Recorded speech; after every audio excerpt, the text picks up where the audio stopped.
Hi there. This is Lisa. For those of you who don't know me, I am a serial entrepreneur who has recently started her own consulting business. But I'm making a lot of transitions in my life as I really decide what I want to be when I grow up. And I figure this is as good a time as any since in a few days I'm going to turn 57. So I had a friend say not too long ago, I'm 50 years old, and if I don't know what I want to do by now, I'm never going to figure it out. But I have to say that that is not true because at 50, I was just starting to figure out that the life that I was living was not the one that I wanted.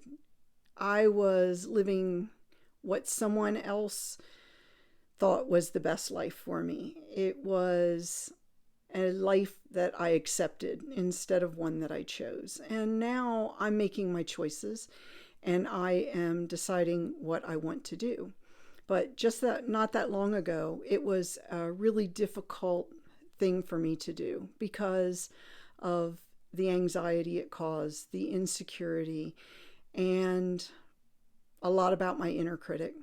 Always telling me that I was going to fail, I was going to be homeless, I was going to be destitute, which I thought was what was going to happen if I made any changes in my life. And now that I have made those changes, I see how drastically wrong I was in my thinking because I was still listening to what other people were saying. I was still listening to the thoughts that were being put in my head, what other people who wanted to control what I was doing and thinking and how I was living my life, wanted me to think in order to maintain that control.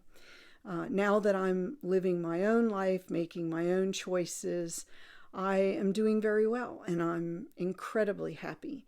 But it wasn't that long ago, even during the transition into my new life, that I was still scared, still worrying about what my backup plan was, what I was going to do if everything failed, because I still had that mindset.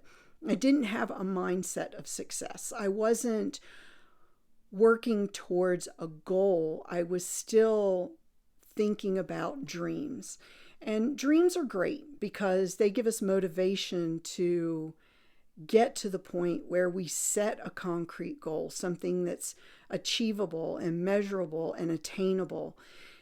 When we have those goals, then we can really make a difference. We can start to measure our progress, see how far we've come, and know that we've made the right choices, which then we feel good about. They become lessons learned. How did we get there? How did we attain this? How did we move forward and make this work for us?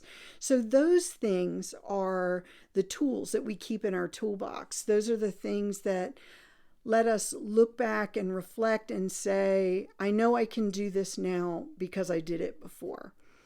Always, I had a fallback plan. I was always planning on something not working. And you would think that 20 years into my successful award-winning events business that I wouldn't be thinking about that. But the more I saw other people that I regarded as having everything fail at what they were doing, which was in the similar business as myself, I kept thinking, well, it's only a matter of time until I fail. I wasn't giving myself the credit that I deserved, that I was good at what I did, that I was a smart and savvy business owner, that I was making the right choices for myself, my family, my business, and my employees. Those weren't the messages that I was getting. And I had to make that change in my own mind because no one else is responsible for how I think about myself. No one else is responsible for the choices I make except me. And it was time for me to step up and take responsibility for that and stop telling the woe is me story. I think that that's one of the things that a lot of people do is we get caught up in our own feeling of insecurity, our own feeling of being a failure, that we forget all the things that we did accomplish in our life.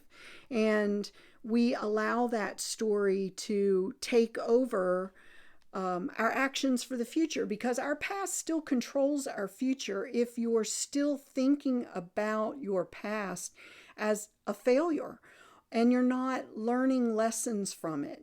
Yes, I can say that there were a lot of things that happened in my life that were bad. There was a lot of things that probably would have stopped someone else in their tracks. But for me, I had to always look at the positive side of it.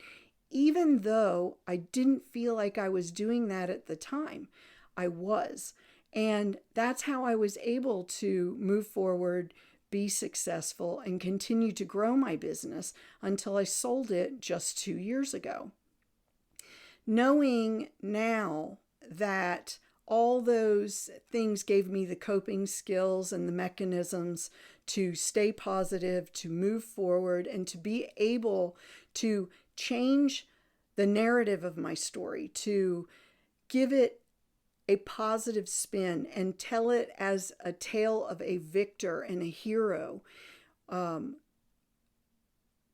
Let me know that I could conquer anything, that I was never going to be in trouble.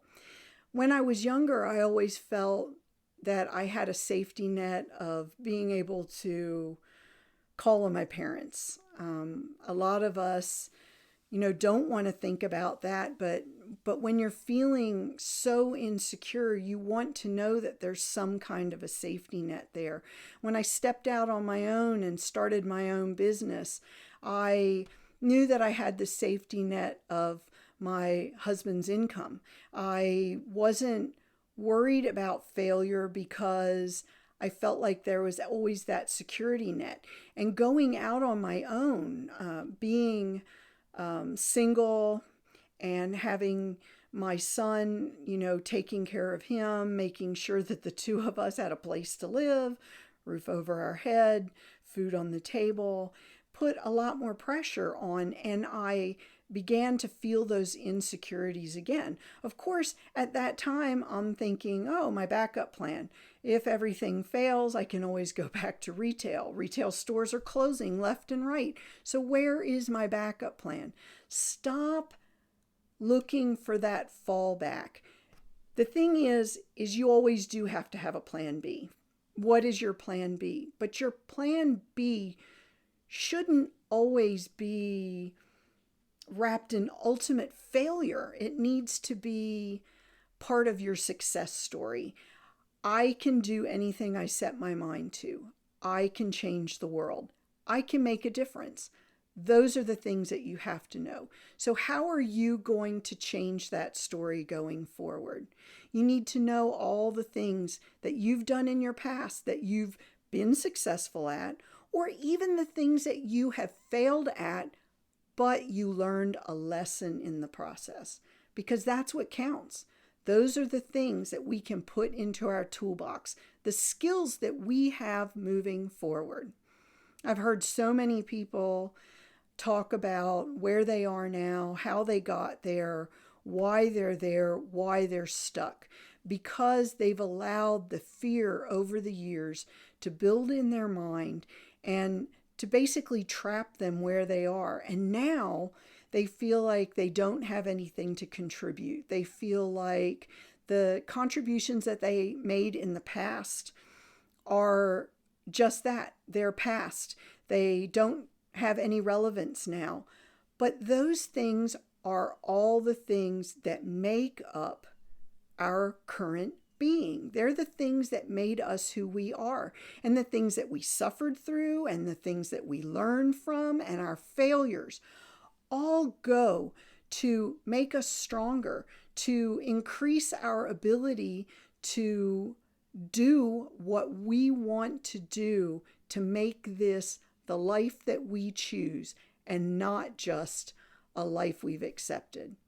I hope that you'll keep tuning in and that you'll join me as I talk about these things.